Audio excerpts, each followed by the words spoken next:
Dan banyak orang datang berkata kepada saya, Bu, saya ini ikut Tuhan, saya ke gereja, saya melayani, saya baca Alkitab, saya berdoa. Tapi kok saya ini banyak masalah di hidup saya. Saya bilang, kita ini ikut Tuhan bukan supaya hidup kita tanpa masalah. Ya, kita ikut Tuhan bukan supaya kita tidak punya masalah. Kenapa kita ikut Tuhan? Karena dunia ini tempatnya pinter, tahu semua ya. Segala pujian, hormat, kemuliaan hanya bagi Engkau Tuhan Raja di atas segala raja. Terima kasih Bapa. Biar hari-hari ini Engkau terus bawa kami melekat kepadamu ya Tuhan. Agar iman kami tidak tergoyahkan. Tapi hati kami semakin teguh melekat dengan Tuhan. Apapun tantangan, apapun masalah, persoalan badai yang harus kami hadapi di hidup ini. Ajar kami percaya bahwa Tuhan turut bekerja mendatangkan kebaikan di hidup kami. Urapi hamba-Mu yang tidak ada apa-apanya, urapi setiap kami. Dalam nama Tuhan Yesus, kami buka hati bagi firman Tuhan. Sama-sama katakan, amin. Tepuk tangan buat Tuhan Yesus. Saudara silahkan duduk, shalom. Apa kabarnya hari ini? Luar biasa, saudara bersemangat sekali ya. Ya, saya sudah khotbah 6 kali tapi masih tetap bersemangat hari ini. Ya, karena jemaat di Surabaya luar biasa. Iya, Bapak Ibu, saya percaya ketika kita menjalani hidup di dunia ini, ya, pengiringan kita kepada Tuhan, ingat satu hal, sebenar apapun kita hidup, sesaleh apapun kita hidup, sedekat apapun kita dengan Tuhan, kita pasti akan mengalami yang namanya masalah dan persoalan. Amin. Kenapa? Karena kita ada di dunia, ya. Kalau kita masih mengalami masalah dan persoalan, itu artinya kita masih ada di dunia. Kalau sudah tidak ada masalah, berarti sudah di dunia. Kok tahu ya? Di dunia lain. Ya, berarti sudah pindah alamat. Dan banyak orang datang berkata kepada saya, Bu, saya ini ikut Tuhan, saya ke gereja, saya melayani, saya baca Alkitab, saya berdoa. Tapi kok saya ini banyak masalah di hidup saya. Saya bilang, kita ini ikut Tuhan bukan supaya hidup kita tanpa masalah. Ya, kita ikut Tuhan bukan supaya kita tidak punya masalah. Kenapa kita ikut Tuhan? Karena dunia ini tempatnya pinter, tahu semua ya. Kenapa kita ikut Tuhan? Karena dunia ini gudangnya ya masalah. Kenapa saudara? Dunia ini gudangnya masalah. Pertama kali setan dibuang dari surga, namanya Lucifer. Alkitab berkata dia dibuang kemana? Kemana? Ayo, menurut saudara dibuang di mana? Surabaya Barat. Setan pertama kali dari surga, Lucifer dibuang ke bumi. Waktu itu bumi masih kosong. Lalu manusia diciptakan serupa dan segambar dengan Allah. Manusia memberontak melakukan dosa. Kita dibuang dari Taman Eden, manusia terbuang kemana? Surabaya Barat lagi. Dibuang juga ke bumi. Jadi bumi ini, dunia ini nusa kambangannya setan. Sama kita. Ini tempat pembuangan. Kita hidup satu nusa kambangan sama setan. Jadi kalau kita hidup di tempat pembuangan, orang berdosa, dua-dua yang memberontak dari Tuhan, kira-kira hidup itu ya ada masalah atau tidak? Waktu kita dibuang jatuh ke bumi, setan bilang, welcome to the jungle. Ya itu karena akibat dosa. Nah sejak saat itu kita hidup di dunia yang sudah berdosa. Alkitab berkata upah dosa itu maut. Orang kalau hidup dalam dosa, tidak mungkin hidupnya bahagia. Karena banyak masalah, banyak persoalan. Kenapa kita ikut Tuhan? Kenapa kita percaya Yesus? Supaya ketika kita menghadapi masalah, kita punya kekuatan. Jadi jangan dibalik-balik doktrinnya. Kita ikut Tuhan bukan supaya tidak ada masalah. Kita ikut Tuhan supaya ketika masalah datang, hidup kita, iman kita tetap kuat. Sebab Tuhan adalah sumber kekuatan. Saudara, saya membaca kitab Ayub adalah kitab yang sangat luar biasa. Bagaimana kisah seorang manusia itu mengalami ujian yang begitu hebat. Kalau saudara sudah membaca kitab Ayub ini secara teliti, satu pasal, satu kitab dari Ayub ini, saya yakin saudara tidak akan mudah mengeluh, saudara tidak akan mudah bersungut-sungut, saudara nggak akan baper koper bagasi lagi, ya, bawa perasaan, korban perasaan toh, baper koper bagasi, bahagia nggak, sedih iya. Orang itu kalau hidup selalu baper, koper, ya hidupmu nggak bahagia, sedih iya. Kita tidak akan menjadi orang yang merasa aku kok masalahnya berat banget ketika saudara sudah membaca kitab Ayub ini. Siapa yang sudah baca selesai kitab Ayub? Kitab Ayub toh, saya nggak tanya dari Kejadian sampai Wahyu. Kitab Ayub toh siapa? Ampuni mereka Tuhan, karena mereka tahu apa yang mereka lakukan. Saudara, semua kitab yang ditulis di Alkitab ini penting, ada nilai, ada makna, ada hikmah. Bagaimana mungkin kita bisa menemukan kekuatan dan pesan dari firman Tuhan kalau membaca saja aku sulit. Baca Alkitab, baca. Waktu saya baca kitab Wahyu ini, kitab Ayub ini, saya benar-benar meneliti, saya benar-benar kagum dengan pribadi Ayub. Waktu kita membaca maka kita menyadari bahwa saya baca gila, Ayub itu mengalami pergumulan yang tidak ada satu manusia pun yang pernah mengalami yang sama dengan apa yang dialami Ayub.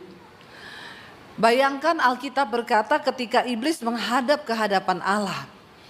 Lalu Tuhan bilang, kamu sudah lihat hambaku Ayub? Iya. Tidak ada manusia yang saleh seperti Ayub. Lalu iblis bilang, karena dia kaya, makanya dia cari Tuhan, dia saleh. Coba kalau kau jangan lindungi kekayaannya, cabut pagar perlindunganmu atas kekayaannya. Memang saudara, banyak orang kalau keadaannya baik, dia kaya, punya uang, ya bisa gampang dekat Tuhan. Tapi banyak orang ketika miskin, ya dia menjauh dari Tuhan. Sebaliknya itu tergantung respon kita. Ya, tapi ada juga yang udah miskin dekat Tuhan ada. Ada yang miskin sombong lagi jauh dari Tuhan. Ketika iblis berkata karena dia kaya, Tuhan bilang ya udah coba aku cabut pagar perlindunganku atas kekayaannya. Silakan kamu uji Ayub. Waktu Tuhan cabut pagar perlindungan atas kekayaan Ayub, saat itu juga Alkitab berkata, datang anak buahnya Ayub lari-lari. Bos mau laporan. Kami ini lagi mengembalakan kambing domba ternakmu di perkebunan milikmu. Tiba-tiba datang orang, dicuri semua yang kau punya, bahkan diambil alih semuanya. Mereka itu segerombolan orang yang sangat menakutkan. Semuanya mati terbunuh, cuma aku yang hidup. Ayub kaget. Hah? Belum sempat tanya, datang lagi satu lari-lari. Bos, saya mau laporan. Anak-anakmu lagi makan dan minum bersenang-senang. Tiba-tiba datang angin puting beliung, rumahnya roboh, anakmu semua mati. Dalam waktu yang bersamaan Ayub kehilangan harta, rumah, dan semua anaknya mati. Kira-kira kalau saudara jadi Ayub, berat nggak saudara apa yang dialami? Banget, nget. Tapi dalam semuanya itu, Ayub itu menengadah kepada Tuhan. Dia bilang apa? Tuhan yang memberi, Tuhan yang mengambil. Terpujilah Tuhan.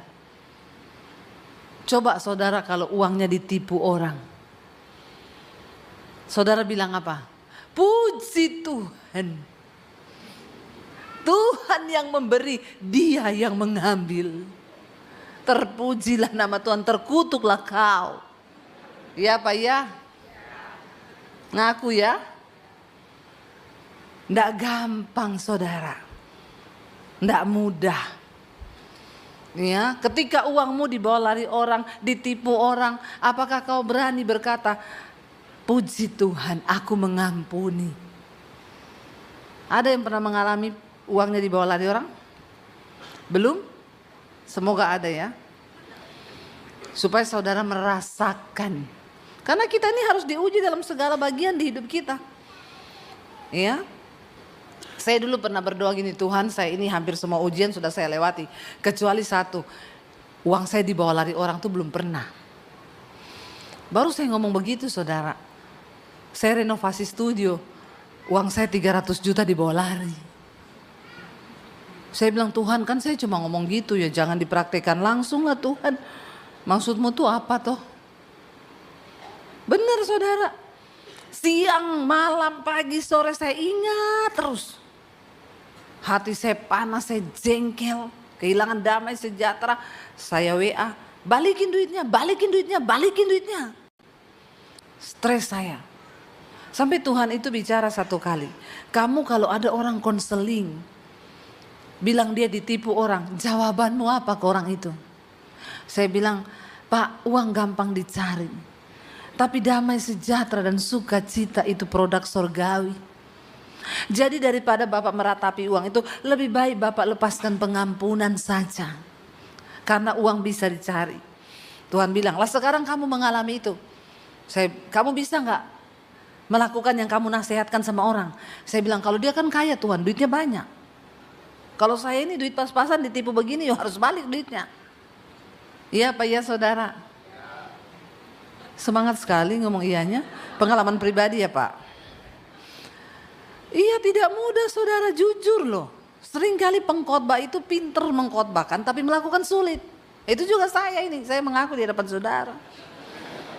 Biar enteng ya. Tapi ketika Tuhan suruh akhirnya saya enggak tahan, ya udah saya lepaskan pengampunan. Saya bilang, oke Tuhan, aku mengampuni. Lalu Tuhan desak saya, ketik WA orang itu, ketik WA bilang, aku mengampunimu dan aku melupakan. Kalau mengampuni iya Tuhan. Kalau melupakan belum. Enak aja, 300 juta tuh banyak loh. Menurut saudara banyak enggak? Saudara, tapi Tuhan dorong saya untuk melakukan itu. Akhirnya saya ketik. Saya sekalian curhat sama dia. Mumpung sudah WA terakhir. Saya bilang, saya itu kepahitan sama kamu. Saya kecewa sama kamu. Saya sakit hati sama kamu. Terkutuk kau. Ya. Tapi hari ini Tuhan tegur saya. Saya tidak boleh kepahitan. Jadi saya lepaskan pengampunan kepadamu.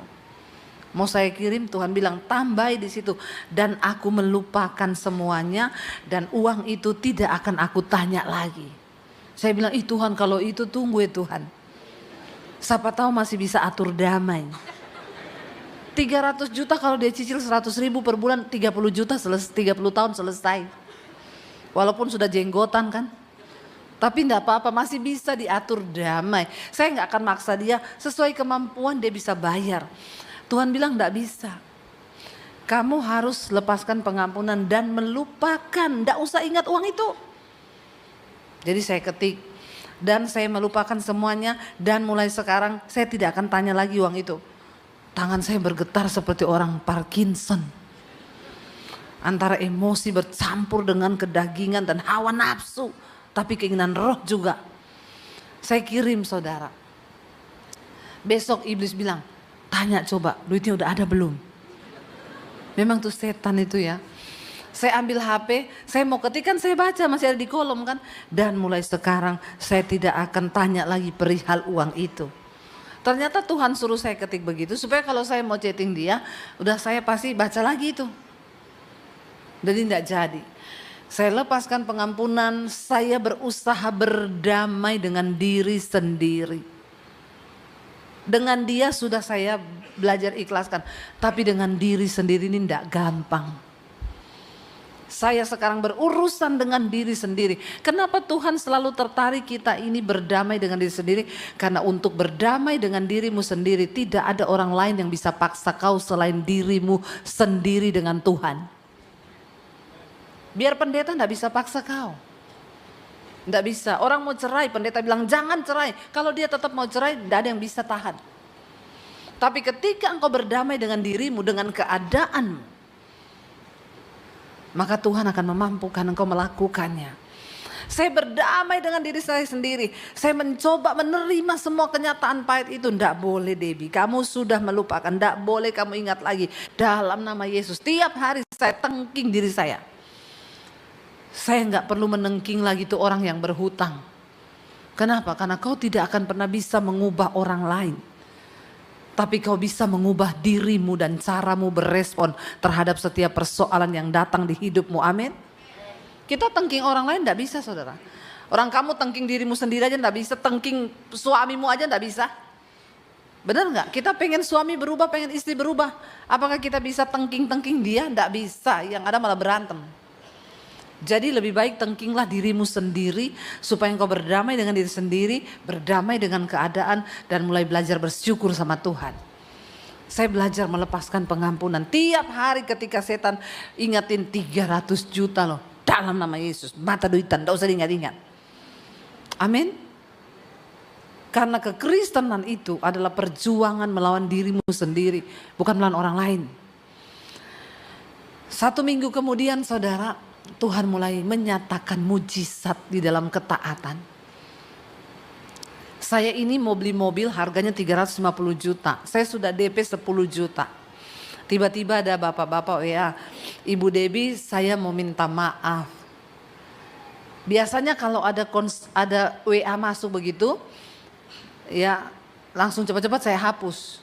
Karena kalau minta maaf itu biasa langsung, saya boleh pinjam uang? Itu terusannya, nggak ada yang lain. Ya, apalagi kalau kayaknya masih ingat saya enggak. Sudah 10 tahun enggak ada kontak, tiba-tiba masih ingat saya enggak. Ini horor. Saya langsung bilang, kebetulan saya amnesia ya 1 tahun terakhir ini. Jadi saya enggak ingat orang-orang dari masa lalu saya. Memori masa lalu hilang dari saya. Oh begitu ya, iya saya enggak ingat kamu. Soalnya lanjutannya nanti biar tali silaturahmi tetap terjaga, pinjam dulu 10 juta. Langsung saya balas, mending putuskan saja tali itu. Jangan ada tali di antara kita. Menyakitkan itu sayang. Jangan ya Dek ya, jangan. Itu menyakitkan. Nggak bisa Yura, nggak bisa. Saudara, ya. Dia bilang gini, Bu saya mau minta maaf. Lanjutannya ada, Tuhan suruh saya beliin ibu mobil. Ya kan? Saudara, apakah itu kebetulan? Kalau saya tidak melepas pengampunan dan melupakan uang itu, saya tidak akan lihat mujizat itu. Orangnya nggak saya kenal. Saya cuma balas, kok Bapak bisa tahu kalau saya lagi mau beli mobil? Ya nggak tahu, Tuhan suruh saya aja nih. Saya nggak pernah cerita sama siapa-siapa loh kita mau beli mobil, lagi inden mobilnya baru DP 10 juta.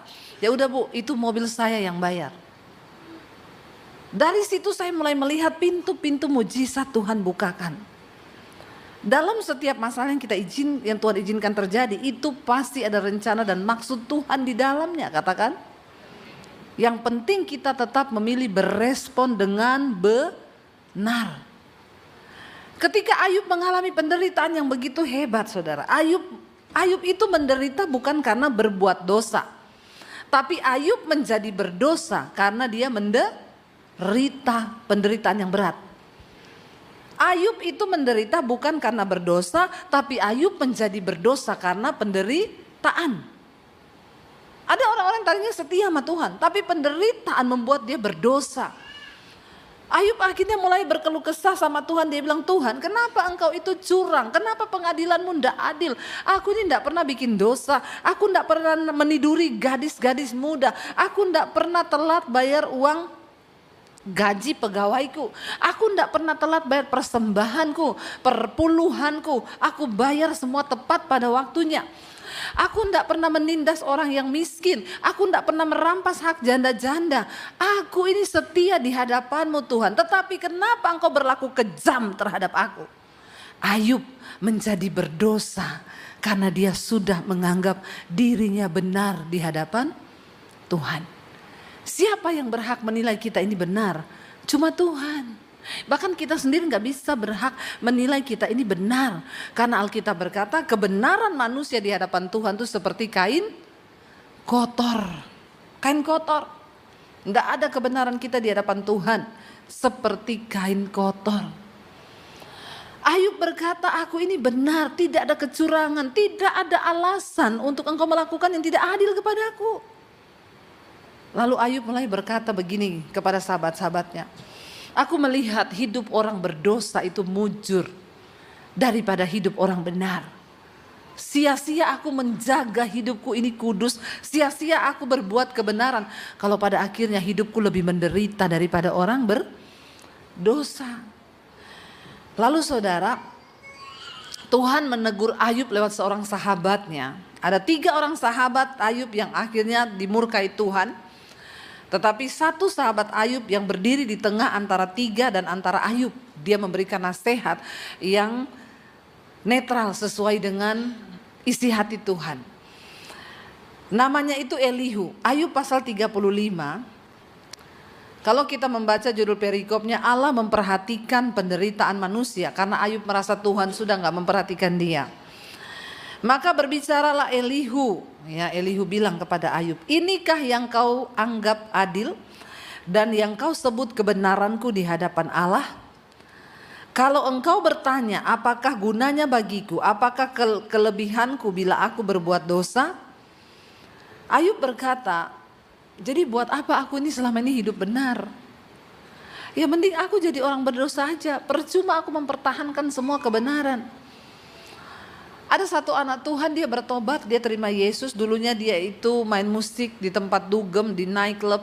Lalu ketika dia mengalami pencobaan di dalam hidupnya, dia bilang, percuma loh, teman-temanku yang tetap ikut dunia, sekarang mereka sukses loh. Tapi aku, apa yang aku dapatkan? Seringkali kita lupa saudara. Dan akhirnya dia bilang, ya kalau memang hidup seperti ini, ya mending aku balik lagi ke dunia dulu. Hidupku aman, saya bilang, kau bilang aman dari mana? Cuma dari segi uang kan? Berarti hatimu masih melekat kepada uang. Ketika orang ikut Tuhan sungguh-sungguh, seringkali Tuhan akan izinkan kita gak punya uang. Tapi hati kita tetap damai, karena kita menaruh harapan kita hanya kepada Tuhan. Jangan bilang saya tidak mengalami saudara. Kenapa saya bicara? Karena saya pernah mengalami. Saya pernah hidup tanpa uang 1 sen pun. Saya pernah hidup tanpa 1 orang pun yang bisa saya harapkan. Di situ saya hanya belajar untuk bergantung kepada Tuhan. Dan tidak sedikit pun saya berkata Tuhan itu jahat. Saya berdoa minta kemampuan agar saya bisa melewati hidup. Karena saya percaya semua kita yang ikut Tuhan, kita semua harus mengalami yang namanya proses. Proses itu tidak enak. Tapi tidak usah protes waktu diproses. Jalani aja hidupmu. Kenapa? Karena kalau kau kebanyakan protes, bisa jadi nanti protesmu itu berubah menjadi dosa di hadapan Tuhan. Kita lihat saudara, apa yang Ayub lakukan ketika dia merasa benar-benar Tuhan itu jahat dan jauh daripadanya. Ayub pasal 23 ayat 1 sampai ayat yang ketiga. Ayub 23 ayat yang pertama sampai ayat yang ketiga kita baca.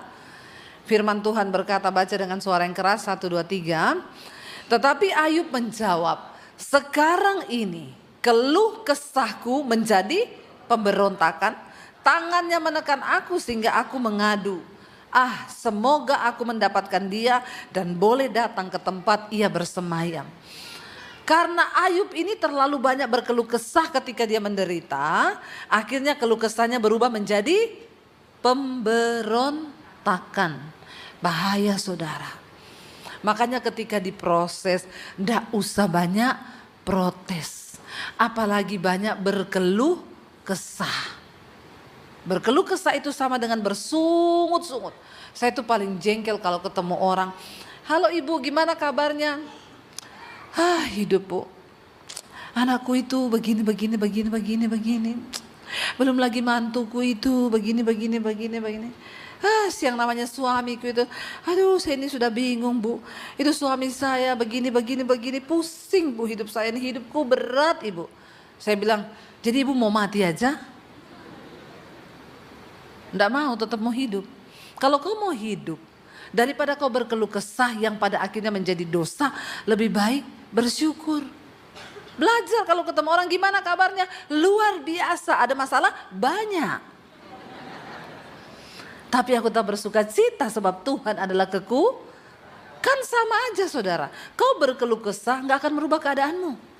Tapi ketika engkau bersuka cita memperkatakan firman, justru itu menimbulkan satu kekuatan bagimu. Amin. Karena ucapan itu adalah doa. Hati-hati. Ya mending begitu, belajar ketemu orang. Tolong ya ibu-ibu yang suka mukanya cemberut, kalau ketemu anak, ketemu siapa gimana? Mama ini begini, ini mama. Kau tahu tidak? Begini. Ayo kita belajar bersyukur, jadi orang yang kuat di dalam Tuhan. Ayub berkata, tetapi sekarang ini keluh kesahku berubah menjadi pemberontakan. Dia menuduh Tuhan jahat, dia menuduh Tuhan tidak adil, dia menuduh Tuhan curang. Dia berkata, di mana keadilanmu Tuhan? Kenapa kau kejam terhadap aku? Saudara, ketika engkau terus memberontak di hadapan Tuhan, engkau tidak akan menemukan jalan keluar. Engkau tidak akan menemukan jawaban atas hidupmu. Sebaliknya, penderitaan, kesesakan, tekanan yang akan kita alami. Kita kembali ke Ayub 35 tadi saudara. Dia berkata, Elihu bilang, kalau engkau memilih untuk hidup dalam dosa, emang apa yang kau bisa buat Tuhan? Emang Tuhan rugi apa? Maaf saudara, kalau engkau memilih untuk meninggalkan Tuhan karena persoalan hidupmu berat, maaf, Tuhan tidak rugi. Waktu kau memilih hidup dalam dosa, Tuhan tidak rugi. Siapa yang rugi? Kau sendiri. Jangan pernah memilih untuk hidup di dalam dosa, karena Tuhan tidak pernah dirugikan karena dosamu. Dia tetap Tuhan, dia tetap kudus, dia tetap mulia. Yang dirugikan karena perbuatan dosamu adalah kau sendiri, karena Alkitab berkata, apa yang ditabur orang itu yang akan dituai. Kalau kau menabur badai, kau menuai puting beliung.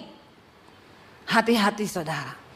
Saya sudah melihat banyak kehidupan orang hancur akibat taburan-taburannya di masa lalu. Tapi kalau hari ini hidupmu dimuliakan, itu pun akibat taburan di masa yang lalu. Engkau terus menabur yang baik, sekalipun engkau dalam tekanan, sekalipun engkau dalam masalah. Apa yang kita alami hari ini itu hasil taburan kita. Sebaliknya Elihu berkata begini, ya akulah yang akan, dia bilang, kalau engkau bertanya apakah gunanya bagiku, apakah kelebihanku bila aku berbuat dosa. 4, akulah yang akan memberi jawab kepadamu dan kepada sahabat-sahabatmu bersama-sama dengan engkau. Arahkanlah pandanganmu ke langit dan lihatlah, perhatikanlah awan-awan yang lebih tinggi daripadamu. Jikalau engkau berbuat dosa, apa yang akan kau lakukan terhadap Tuhan, terhadap dia? Kalau pelanggaranmu banyak, apa yang bisa kau perbuat terhadap Tuhan? Sebaliknya, jika engkau benar, apa yang kau berikan kepada dia? Atau apakah yang diterimanya daripadamu? Hanya orang seperti engkau yang dirugikan oleh kefasikanmu, dan hanya anak manusia yang diuntungkan oleh kebenaranmu. Kalau kau memilih hidup dalam dosa, kau yang rugi karena kefasikanmu. Kalau kau memilih hidup benar, kau yang untung karena kebenaranmu. Karena hidup ini, apa yang ditabur orang, itu juga yang akan dituainya. Hidup ini tabur tuai saudara. Mari merenung kalau hari ini ada dosa masa lalu, beresin itu di hadapan Tuhan dan bertobatlah. Bertobat selama Tuhan masih kasih kita kesempatan, ayo bertobat. Tetap setia di dalam perjuangan iman kita. Ya, supaya sampai ketika Tuhan datang atau sampai kita mati satu saat nanti. Mati ini gak ada yang tahu saudara. Ya, sekali lagi kalau saya bicara mati, jangan melirik ke opa-opa yang sudah tua. Ya, dan saudara bilang kayaknya dia duluan nih. Ya, tua itu bukan syarat mati. Sakit juga bukan syarat mati. Sepupu saya tuh loh 53 tahun, enggak ada sakit, enggak apa-apa. Ya, kalau bikin status di Facebook olahraga pagi, jalan-jalan pagi. Mau pelayanan di gereja hari Minggu, dia WL, cuma pusing saudara. Tapi dia bilang sama suami, aku tetap berangkat ke gereja karena itu sudah tugas. Sampai depan pintu gereja pusing pingsan. Dibawa ke rumah sakit, tidak sadar seminggu sampai meninggal, cuma seminggu. Saya pun masih syok karena saya tidak percaya. Anaknya masih kecil, dia masih muda. Rasanya nggak mungkin, tapi inilah hidup. Kita berapa waktu yang lalu kehilangan hamba Tuhan yang sering pelayanan juga di GSJS, Bapak Risa Solihin. Ya, nggak ada yang menyangka. Hanya sekejap tiba-tiba sakit, lewat dipanggil Tuhan. Tapi kalau dalam Kristus mati itu untung. Di dalam Yesus itu mati itu enak loh saudara. Nggak percaya? Mau coba? Bener. Orang yang pernah mati bersaksi disuruh pulang, nggak mau semua. Saya berapa kali dengar orang kesaksian, Bu saya pernah mati Bu. Waktu itu Tuhan datang, Tuhan suruh pulang, saya bilang nggak mau Tuhan. Enak di sini, bener. Yang dalam Tuhan matinya, yang bertobat. Saya juga pernah mengalami, saya tidur nyenyak banget, saya dibawa kayak satu taman saudara, di situ ada air enak. Lalu ada suara yang bilang begini, kalau kau tidur terus, ini kau lanjutkan, kau mati loh. Tapi memang saya nggak mau bangun, karena di situ ada perasaan damai, sukacita, enak sekali. Saya bilang, iya, tapi enak banget ini. Tiba-tiba saya ingat, nanti suami saya kawin lagi, saya bangun langsung, bangun saya. Ya enak aja kau kawin lagi, bangun saya langsung. Ya saudara, tapi memang benar. Ya, orang-orang yang pernah saya temui, yang pernah mengalami kematian, mereka bilang saya disuruh pulang. Kemarin saya ketemu satu bapak di Palembang, kena serangan jantung, lagi di gereja, lagi khotbah. Dibawa lari ke rumah sakit, dokter nangani dia sudah nggak sadar, sudah ngorok. Dia bilang, ibu saya dibawa Tuhan Bu, indah banget Bu, tenang, damai banget. Tuhan bilang kau pulang ya, belum waktunya, belum waktumu. Saya bilang nggak mau Tuhan. Tuhan bilang pulang, nggak mau Tuhan. Ngeyel lo pulang, ojo ngeyel yo. Akhirnya dia pulang. Di hadapan Tuhan orang itu ngeyel, suruh pulang. Tapi dia bilang, Bu, enak banget Bu di situ, indah Bu, damai, sukacita, perasaan tuh nggak bisa digambarkan. Karena dia anak Tuhan, dia hidup benar, takut Tuhan. Dia tapi bilang, tapi Bu, memang orang kalau mau mati Bu, itu setan datang semua. Itu saya lihat dari yang jin besar, orang hitam, itu datang Bu, mau berebut jiwa saya Bu. Tarik-tarikan Bu sama malaikat, tapi karena imannya kuat, dia berperang saudara, dia tengking dalam nama Yesus. Setan datang mau ambil dalam nama Yesus. Dia bilang beneran Bu, bener, saya pikir itu bohong. Orang tuh kalau mau mati yang datang banyak, makanya bertobat kau dari sekarang. Orang imannya lemah, diambil setan. Dia bilang bener Bu, itu saya lihat ya, orang tinggi hitam besar bawa tongkat. Saya tengking dalam nama Yesus, lama saya berperang dalam alam roh loh Bu, lama. Akhirnya dia hilang, kalah. Datang lagi satu, ya saya tengking lagi, hilang lagi. Ya, nanti datang malaikat Bu. Nah di situ baru saya dapat suara, kamu belum waktunya, kamu harus kembali lagi ke dunia. Dia bilang Tuhan di sini enak banget, enggak, kamu harus pulang. Akhirnya dia hidup lagi saudara. Kemarin saya ketemu di Palembang, masih pelayanan. Ya bersyukur, tapi harus bertobat. Nggak bertobat, kau nggak bisa bertempur. Imanmu kalah dan setan bilang gak usah perang, kau sudah kalah kau. Kau itu tawananku, kau bersinah selama hidupmu, kau selingkuh selama hidupmu, kau utang nggak bayar, hati-hati. Setan tahu tuh yang utang-utang nggak bayar itu. Bertobat ya, sebelum mati bayar utang, amin. Niat baik yang penting, jangan kau ditelepon nomor yang Anda tuju sedang bersembunyi. Orang Kristen tuh kebanyakan gitu, kalau mau pinjam uang manis. Hai say, halo cantik, apa kabar babe, pret. Ya, kalau giliran ditagih aja kau menghilang. Seperti siluman kau. Hati-hati loh saudara, bertobat. Bertobat, kenapa? Karena hidup ini singkat. Apa yang kau tabur itu yang akan kau tuai. Kalau kau melakukan kebenaran, emang apa yang kau bisa berikan bagi Tuhan? Tuhan tidak untung karena kebaikanmu. Tuhan tidak untung karena kebenaranmu. Alkitab bilang siapa yang untung? Dirimu sendiri. Karena apa yang kau tabur itu yang akan kau tuai. Kau menabur kebaikan dalam roh, engkau akan menuai hidup yang kekal bersama dengan Tuhan. Karena itu mulai hari ini tanggalkan semua dosa. Hidup dalam pertobatan. Datang kepada Tuhan. Rendahkan diri di kaki Tuhan. Minta Tuhan turut bekerja untuk mendatangkan kebaikan di hidup kita. Amin. Apapun tantangan yang harus kita hadapi saudara. Percayalah. Tidak ada satupun yang melebihi kekuatanmu sebagai manusia.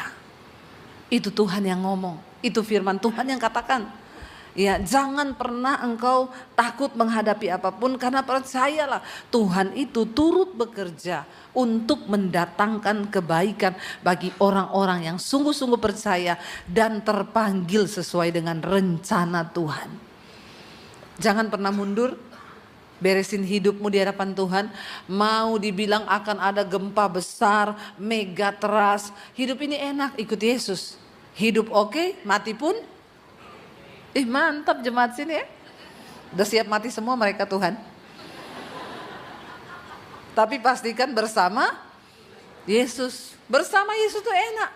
Rasul Paulus bilang aku bingung pilih yang mana. Karena bagiku hidup adalah Kristus, mati sebuah keuntungan. Jadi Rasul Paulus bilang aku bingung pilih yang mana. Dua-duanya indah. Entah hidupku ataupun matiku semua adalah milik Tuhan. Bersama Yesus itu indah saudara. Jadi gak usah takut kalau hari ini ada berita akan ada megatrust datang, akan lempengan bumi ini bergoncang. Yang pertama ingat Tuhan yang pegang kuasa atas semua lempengan bumi ini. Biar dibilang dia sudah waktunya bergerak. Kalau Tuhan bilang gak jadi gerak, gak jadi dia gerak. Tapi kalaupun Tuhan izinkan terjadi, ya kita siap aja. Kalau belum waktunya mati, ndak mati. Tapi kalau sudah waktunya mati ya tetap.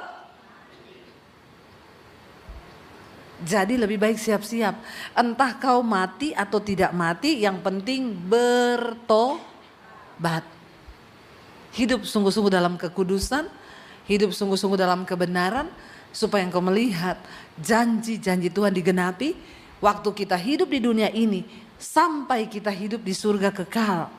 Jangan cuma tunggu upah di surga kekal, kelamaan keles. Amin. Karena Tuhan berjanji upah itu juga dia bisa berikan selama kita ada di dunia ini. Siapa yang mau hidup mengalami berkat damai sejahtera, sukacita dan penyertaan Tuhan? Setiap manusia itu pasti punya keinginan. Siapa di sini yang punya keinginan? Keinginan apa aja? Angkat tangan. Yang tidak punya keinginan ini berarti robot.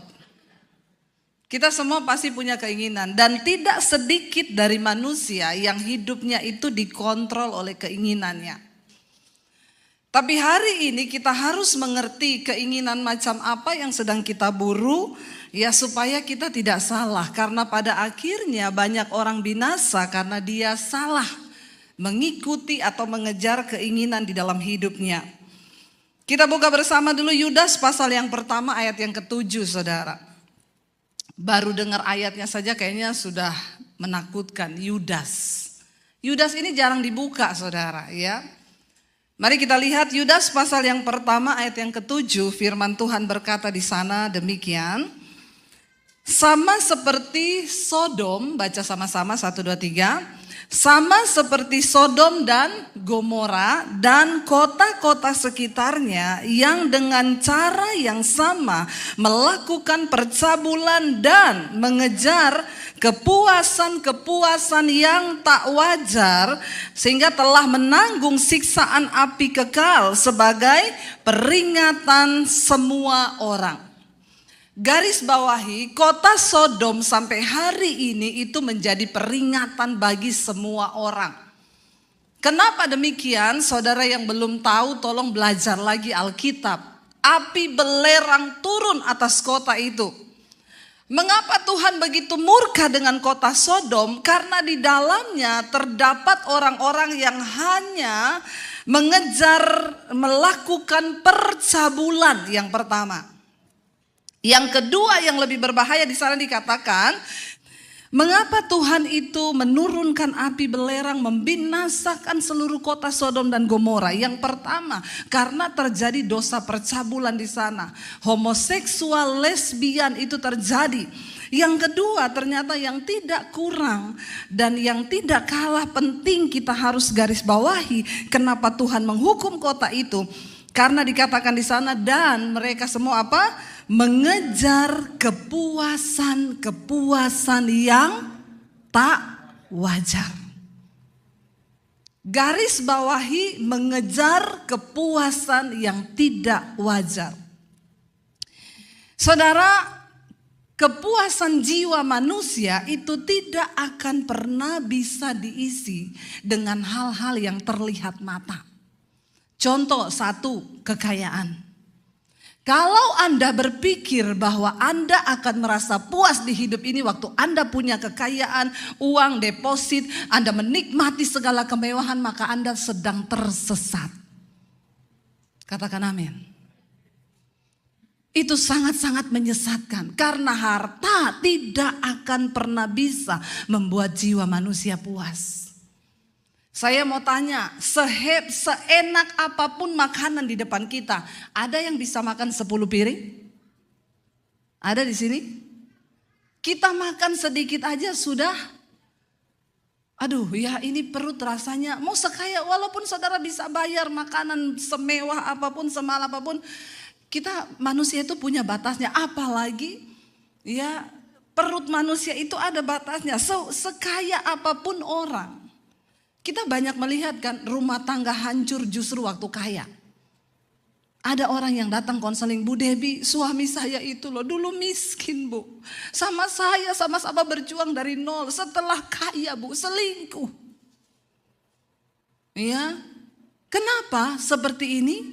Waktu dia masih belum punya apa-apa, dia berpikir kalau dia kaya dia akan bahagia. Ternyata ketika dia kaya, ada satu titik kejenuhan bagi manusia. Waktu engkau kaya, engkau akan merasa begini. Oh, jadi orang kaya itu cuma begini. Saya banyak ketemu orang-orang kaya yang kesepian. Mereka punya banyak harta, tapi jiwanya tuh kosong. Ada ibu-ibu yang berburu tas mahal, terus tiap hari harus beli tas. Kalau nggak beli rasanya alergi kulitnya. Ya, kalau sudah pakai tas mahal jalannya itu beda. Di Indonesia, di sini enggak ada. Enggak ada yang angkat tangan maksudnya. Ya, dia pikir kalau dia beli tas mahal yang ratusan juta gitu ya terus dipakai begini di Jakarta ini saudara. Masuk gereja itu jalannya beda, tangannya begini. Masuk pintu orangnya belum kelihatan, tasnya duluan. Kalau engkau berpikir bahwa barang yang bermerek dengan harga yang mahal bisa mengangkat harga dirimu, engkau sakit jiwa. Ya Pak ya? Saya mau di blacklist juga gak apa-apa Pak. Biar kita buka semua topeng-topeng kemunafikan orang Kristen di gereja. Maaf saudara, bukan barang mahal yang bikin harga dirimu naik. Saya mau pakai barang apa aja saya tetap pede. Kenapa? Yesus yang menjadi jati diri saya. Gak ada orang bisa bikin malu saya sekarang. Karena harga diriku tergantung pada Kristus. Bukan pada barang yang saya pakai. Kasihan teman saya udah pakai asli dipikir palsu.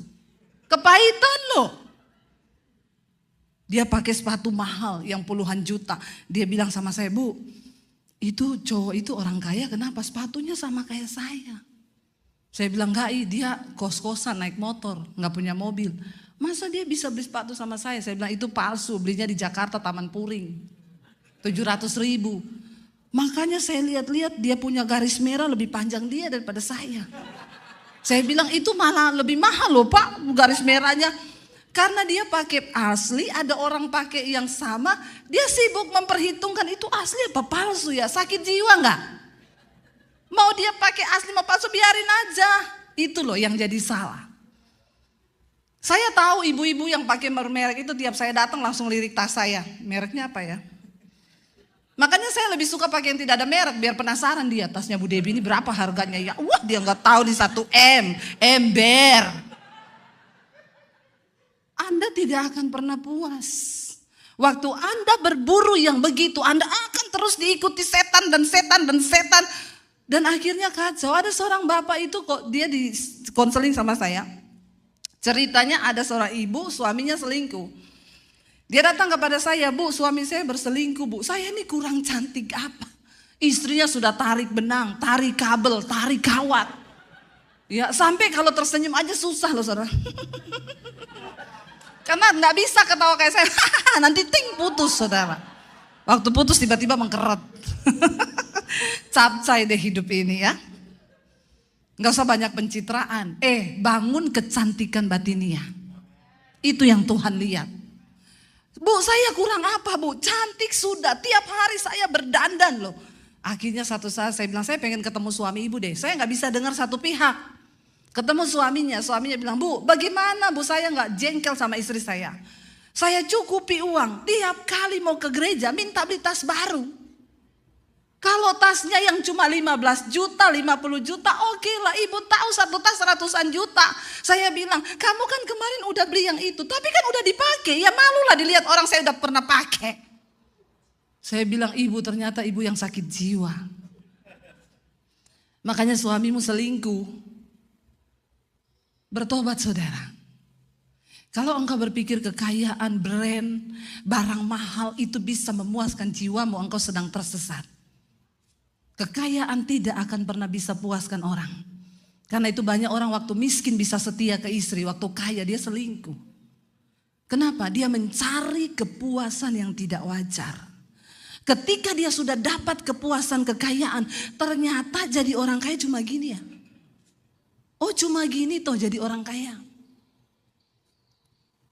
Jadi saudara, apa kepuasannya sesungguhnya? Kenapa saya bilang ketika orang sudah menjadi kaya, dia pikir itu kepuasan sejati, lalu dia akan mencari yang tidak wajar apa? Seksualitas. Dia akan mencari pasangan yang lain karena dia pikir saya sudah kaya, ternyata juga rumah tangga saya nggak bahagia, istri saya malah tambah gila. Ya udah dia cari di luar kepuasan yang tidak wajar. Dan ketika dia mencoba dengan banyak perempuan, apakah dia akan merasa puas? Nggak, akan semakin stres, kehilangan damai sejahtera. Saya berulang kali ngomong, orang yang paling berbahagia di dunia ini bukan orang kaya, tapi orang yang hidup dalam kekudusan. Kenapa? Hidup kita damai, tenang, ada damai sejahtera, ada kebenaran. Saudara, saya baca sebuah artikel, ada seorang pria di Jepang, dia menikah berkali-kali dengan wanita yang berbeda. Dia berkata apa? Saya tidak pernah puas dengan wanita manapun. Dan akhirnya dia menetapkan pilihan, dia menikah dengan robot. Nikah sama robot. Di sini sudah ada robot. Di Jepang ada dan mereka memang menikah. Itu robot dibawa, diberkati. Sakit jiwa enggak? Ditanyain sama media, kenapa Bapak memilih nikah sama robot? Saya sudah menikah sama banyak perempuan. Jiwaku enggak puas. Saya nikah sama robot, robot itu nurut. Saya bilang, kalau dia nggak korslet, kalau korslet kesetrum mati kau. Iya nggak saudara, lagi tidur korslet robotnya, mati kesetrum. Orang sakit jiwa. Dia berganti-ganti pasangan, dia cari orang yang lain, dia pikir seksualitas bisa memberi kepuasan. Engkau tidak akan menemukan kepuasan itu. Lalu ada orang yang berpikir ketika dia mendapatkan jabatan, dia akan puas. Lalu dia berburu dengan berbagai cara, dia menyingkirkan orang kanan kiri, dia tendang orang, dia injak orang supaya dia memperoleh jabatan. Saya mau tanya, waktu dia dapat jabatan dia puas? Enggak. Kenapa Hitler membunuh banyak sekali orang? Waktu dia mendapatkan kekuasaan, karena jiwanya itu sakit. Dia berpikir kekuasaan akan memberikan dia kepuasan, ternyata enggak. Lalu saudara, apa lagi yang kita bisa bikin memuaskan jiwa kita? Materi enggak, ya seks enggak. Bahkan Steve Jobs itu orang kaya saudara. Tapi sampai dia mati, dia kena kanker hati, dia bilang ada 2 orang yang tidak akan pernah saya ampuni sampai saya mati. Ayah saya yang sudah membuang saya dari kecil dan Bill Gates yang sudah mencuri program Android saya. Dia mati kanker hati. Tidak memberi kepuasan jiwa. Pencapaian, popularitas bisa bikin orang puas? Enggak.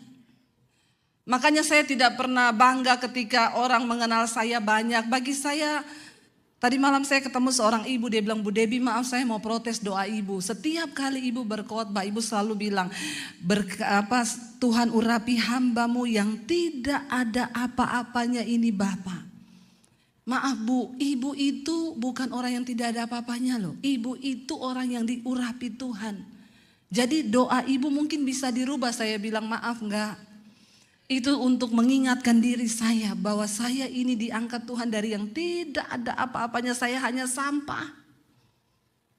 Popularitas tidak akan pernah membuat engkau bahagia. Banyak orang menyanjung, tetapi jangan percaya sama pujian manusia, itu pret. Mari kita cari pujian Tuhan. Karena memang manusia mengecewakan. Tidak ada manusia yang bisa membuat Anda puas. Makanya dalam hubungan kita bersosial, ya pengertilah kalau ada orang yang bikin kita kecewa. Oh memang Alkitab udah bilang mengecewakan. Ada yang kepahitan sama pendeta. Pendeta itu juga manusia, punya rasa, punya hati. Jangan samakan dengan pisau belati. Saya juga manusia. Mau sebaik apapun saya, ada kelemahan saya. Kita gak bisa mendapatkan semua kepuasan. Makanya saya sekarang mengajarkan kepada jemaat, gak usah cari-cari pendeta, doa sendiri. Amin. Ada seorang subscriber yang hadir di sini 7 jam perjalanan dia menempuh ke tempat ini. Tadi dia bersaksi kepada saya, Bu, dulu saya dikit-dikit cari pendeta. Apa dikit telepon pendeta, apa dikit telepon pendeta. Tapi sejak saya dengar khotbah ibu, saya sekarang cari Tuhan sendiri. Engkau kecewa kalau cari pendeta. Ya jangan cari saya, jangan cari Pak Lukas. Ya apalagi Bu, suami saya bawa dalam doa Bu, namanya Bambang. Mana Bambang di sini? Bambang lagi. Ya. Saya tidak mungkin berdoa buat suamimu sambil menangis ibu. Tidak ada hubungan hati saya dengan suamimu. Makanya saya tidak mungkin Tuhan jamah Bambang Tuhan. Suami saya lewat, siapa itu Bambang? Malah kita berantem gara-gara doa yang ibu-ibu titip sama saya. Tidak mungkin saya menangis buat suamimu. Hei bapak-bapak gak usah titip Pak Lukas. Pak doain istri saya Jenny Pak. Saudara bayangkan ketika Pak Lukas berdoa di rumahnya. Tuhan Jenny Tuhan. Bu Sherly lewat. Siapa itu Pak? Jangan titip-titip doa. Enggak ada pendeta bisa berdoa dengan hati Tuhan buat suamimu, buat istrimu, buat anakmu. Percuma engkau titip doa sama saya. Makanya saya bilang datang sendiri sama Tuhan. Doa yang engkau lahirkan dari hati dan iman itu yang mengetok pintu sorga. Sehingga Tuhan akan menjawab doa dan permohonanmu. Amin. Jadi jangan. Tidak ada yang bisa puaskan. Seks, harta, kekayaan anak-anak muda yang ada di sini. Jangan kau coba-coba seks. Karena ikut-ikutan orang, jaga kekudusan hidupmu. Ya, jangan ikuti dunia ini. Jangan firman Tuhan berkata, jangan engkau berubah, jangan menjadi sama dengan dunia ini. Ya, cari sesuatu yang berkenan kepada Tuhan. Lalu saudara, kenapa saudara? Ya, kenapa sesuatu yang sifatnya fana dan harta terbatas, seks terbatas, tidak akan pernah bisa menguasai jiwa atau memenuhi kebutuhan jiwamu, kepuasan jiwamu. Kenapa? Karena jiwa ini tidak terbatas, sementara harta itu terbatas. Sekaya apapun engkau satu saat, itu bisa diambil Tuhan daripadamu. Saya melihat di masa pandemi ini banyak orang kaya digoncang. Dari sini mereka baru menyadari berarti gak ada apa-apanya. Mau jual aset aja gak laku. Jadi jangan taruh harapanmu pada sesuatu yang tidak kekal. Nah, kenapa harta, seks, jabatan, pangkat, popularitas itu gak bisa isi sesuatu dalam jiwa manusia? Karena jiwa manusia itu gak terbatas. Kepuasan jiwa kita tidak pernah terbatas. Dan itu hanya bisa diisi oleh sesuatu yang tidak terbatas, yaitu Tuhan Yesus yang luar biasa. Dia cukup, saudara. Ketika seseorang melayani, banyak orang melayani, saudara. Bahkan hamba Tuhan, pendeta, banyak. Dan semua motivasi pelayanan itu kan gak ada yang tahu, cuma Tuhan juga yang tahu. Waktu seorang hamba Tuhan melayani dengan sebuah tujuan uang, mengejar kekayaan, saya mau bilang, maka ketika dia sudah punya gereja besar, gedung gereja besar, depositnya banyak, dia akan berhenti melayani. Makanya kalau ada orang mau konseling, dia bilang suruh saya itu pekerja sana, konseling itu.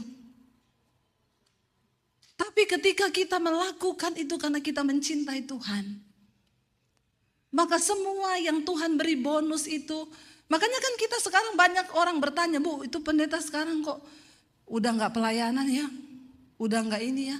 Saya memberitakan firman, tidak akan pernah berhenti saya memberitakan firman. Saudara mau marah sama saya, saudara percaya atau tidak percaya, tugas saya adalah memberitakan firman, karena itu panggilan hidupku. Kalau saya gak memberitakan firman, maka saya akan merasa kering.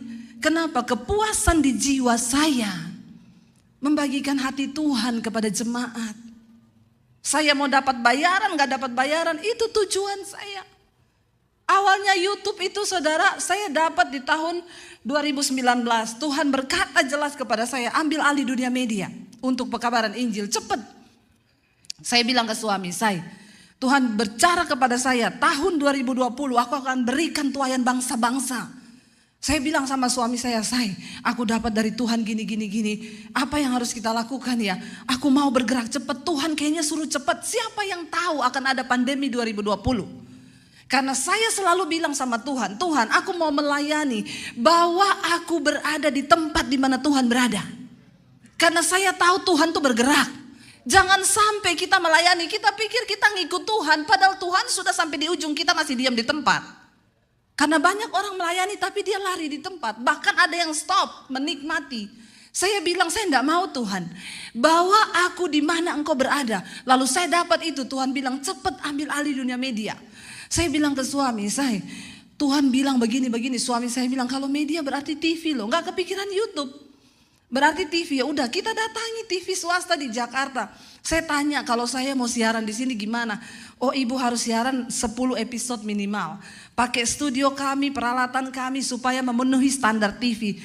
Bayarannya berapa? 1 episode 6 juta, 10 episode 60 juta. Saya tanya, sudah pasti tayang? Belum. Keluar 60 juta belum pasti tayang. Waduh, mikir juga saya ya, kalau gitu enggak jadi deh. Saya bilang ke suami, gimana ya? Ya apalagi. Tapi saya bilang, Tuhan saya mau loh, tapi buka jalan, apa yang harus saya lakukan? Satu kali saya pelayanan ke Bali. Di sana saya duduk ya di satu kafe dengan mami saya karena kita mau ketemu orang. Saya lagi duduk, ada orang syuting di kafe itu. Kebetulan produsernya duduk di samping meja saya tanya, Pak ini lagi syuting apa? Lagi bikin TV Bu, di mana? Di YouTube. Oh bisa ya? Dia sambil kerja jelaskin, oh iya sekarang kan semua artis beralih ke YouTube Bu. Sekarang di YouTube itu lintas budaya, lintas agama, lintas benua. Saya nangkep. Jadi saya benar-benar bersemangat, saya bilang, kalau gitu saya juga bisa ya. Dia sih sambil gini, ya semua juga orang bisa, ibu punya konten apa? Saya bilang biasa aja, careless. Gak usah ngajak berantem gitu mukanya. Karena dia lagi buka-buka YouTube, saya bilang, coba Pak buka di nama saya, ketik di YouTube. Karena kan ada gereja yang udah mulai angkat-angkat khotbah saya. Siapa namanya? Saya bilang Debbie Basir. Dia ketik, klik, oh ibu pendeta, iya loh. Ini ada loh tayangan ibu yang nonton 100.000 loh. Ini siapa yang angkat Bu? Saya nggak tahu itu gereja mana. Berarti ibu sudah punya nama loh di YouTube. Berarti bisa nih saya bikin. Lalu saya mulai tanya-tanya peralatan apa semua. Dia bilang pakai handphone aja. Ibu pakai iPhone sudah cukup. Saya pulang. Saya bilang ke suami, bisa kita bikin YouTube. Dapat nih saya. Terus pakai apa? Pakai handphone cukup. Apa iya suami saya ngomong, apa lagi ini? Ayo kita mulai syuting. Kita syuting dengan peralatan seadanya. Waktu saya angkat satu khotbah dengan judul akibat dosa tersembunyi, sekarang yang nonton sudah jutaan. Itu orang bertobat saudara, mulai dari pengerja, jemaat, semua sampai istri pendeta, pengakuan dosa.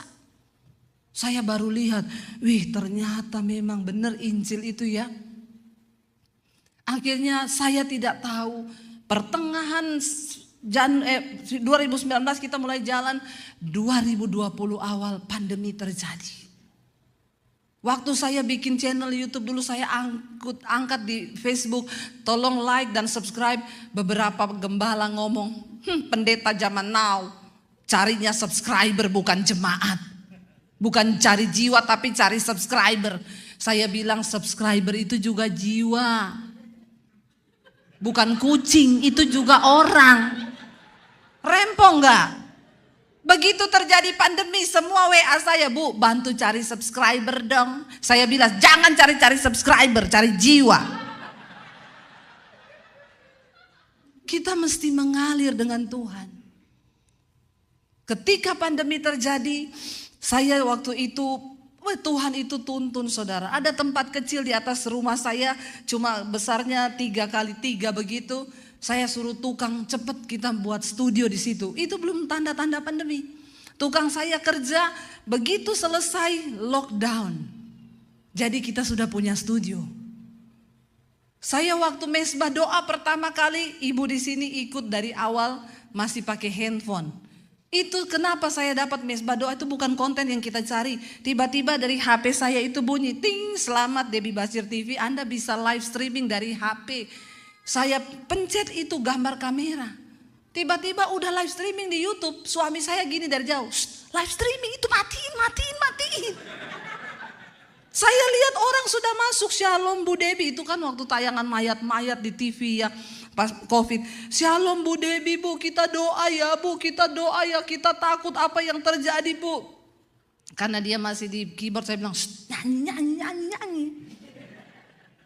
Live streaming pertama masuk 2.000-3.000 orang. Mereka bilang, Bu besok malam lagi ya.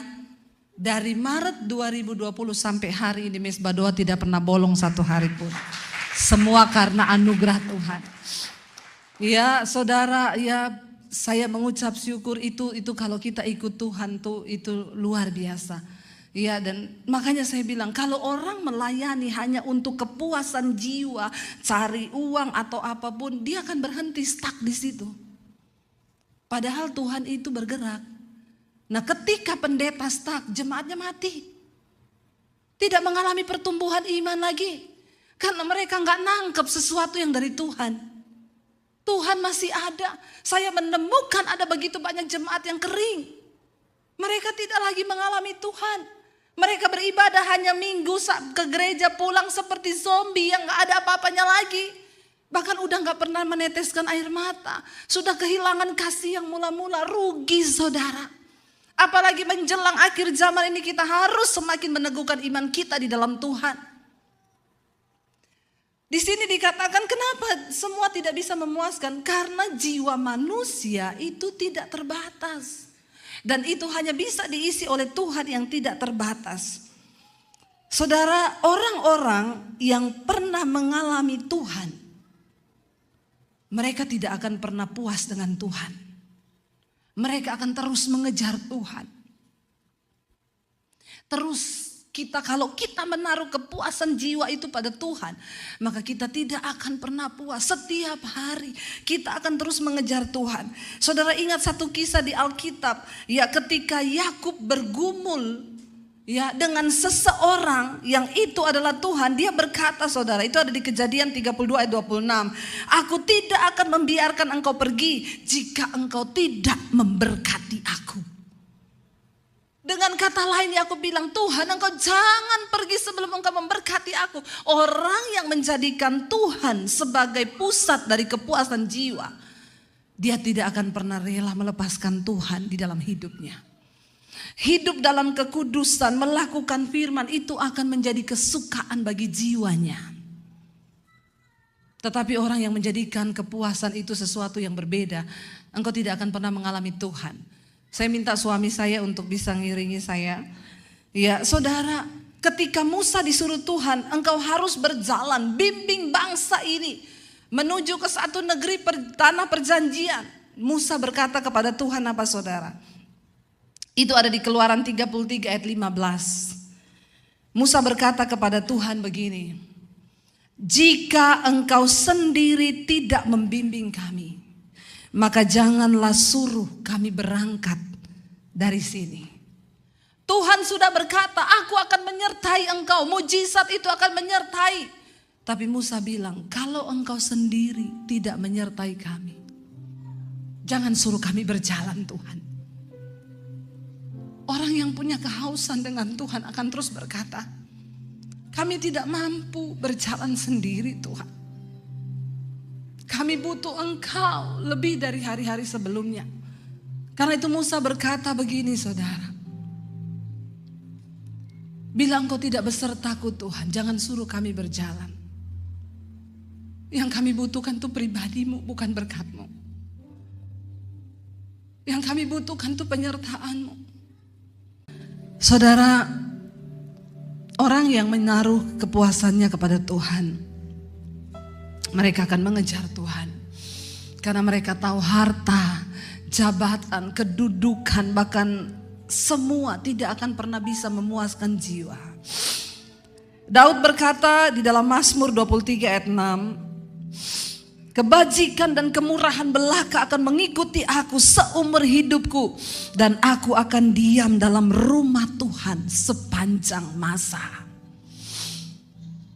Kemurahan, kebajikan akan mengikuti aku, tetapi aku akan terus diam di rumah Tuhan sepanjang masa. Ini sebuah penekanan, sekalipun aku berkelimpahan, sekalipun kemurahan Tuhan, kemewahan semua ada padaku, tapi aku menetapkan pilihan untuk berada di rumah Tuhan sepanjang umur hidupku, sepanjang masa hidupku, kata Daud. Artinya apa? Kemewahan, kemurahan Tuhan itu bukan segala-galanya, bukan berkat Tuhan yang sedang kita kejar, tapi perkenanan Tuhan. Dia beserta dengan kita, itu cukup, kata Daud. Aku akan tinggal di dalam rumah-Mu Tuhan. Hanya orang-orang yang bisa mengalami hadirat Tuhan yang paling berbahagia hari-hari ini. Saya bisa nangis di dapur, saya bisa nangis di kamar, saya bisa nangis di kamar mandi, saya bisa nangis di mana saja karena mengalami Tuhan. Betapa sedihnya kalau engkau hidup jauh dari hadirat Tuhan, saudara. Bahkan orang-orang yang berjalan bersama hadirat Tuhan, engkau akan mengalami teguran, tuntunan. Dan itulah yang terbaik bagi jiwa kita. Kenapa saudara? Saya ingin kita semua tahu hari ini. Mari kita baca sama-sama. Kita buka sama-sama ayatnya saudara di dalam 1 Petrus. 1 Petrus pasal yang pertama.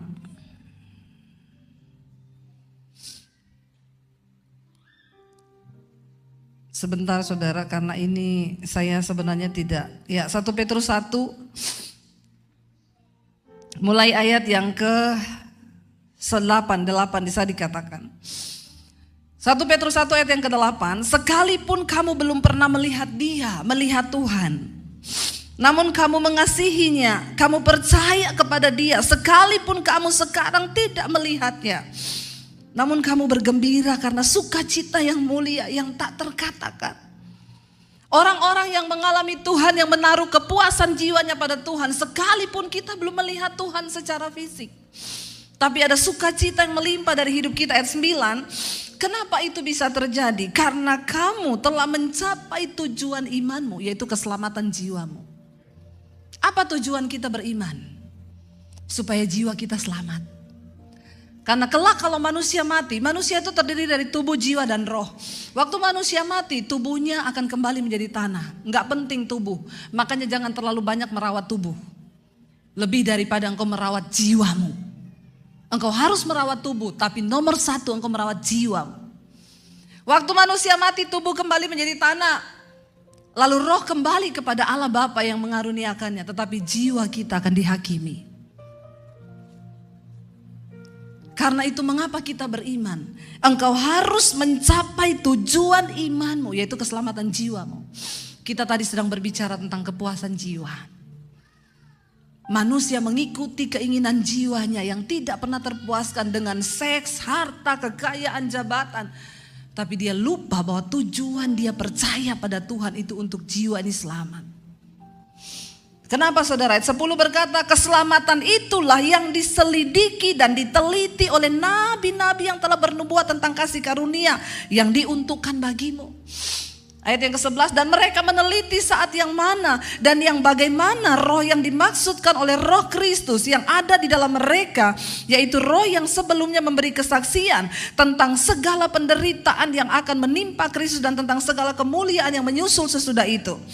Ayat yang ke-12, kepada mereka telah dinyatakan bahwa mereka bukan melayani diri mereka sendiri, tetapi melayani kamu dengan segala sesuatu yang telah diberitakan sekarang kepada kamu dengan perantaraan mereka, yaitu oleh Roh Kudus yang diutus dari sorga, menyampaikan berita Injil kepada kamu, yaitu hal-hal yang ingin diketahui oleh malaikat-malaikat. Saudara, ini diteliti saudara, jiwa ini loh. Jiwa manusia itu tidak terbatas. Dan ketika orang menemukan Kristus, dia baru menemukan kepuasan jiwa. Kenapa saya rela meninggalkan keluarga saya? Kenapa saya rela meninggalkan semua kehidupan saya di masa muda saya lulus SMA? Karena saya berjumpa dengan sesuatu yang memberi kepuasan di jiwa saya. Saya sudah mencoba semua dosa sebelum saya menerima Kristus. Semua berujung kepada bunuh diri. Semua berujung kepada kematian kekal. Tapi ketika saya menerima Yesus, saya menemukan kepuasan yang sesungguhnya di jiwa saya. Karena itu biar kita mau berkata hari ini, Yesus, Engkaulah permata hati yang tidak pernah ada bandingannya di dunia ini. Engkau segala-galanya bagi kami Tuhan. Biar kita mau bilang pada Tuhan hari ini bahwa Dia segala-galanya. Dia kekayaan yang tak ternilai, Dia permata hati.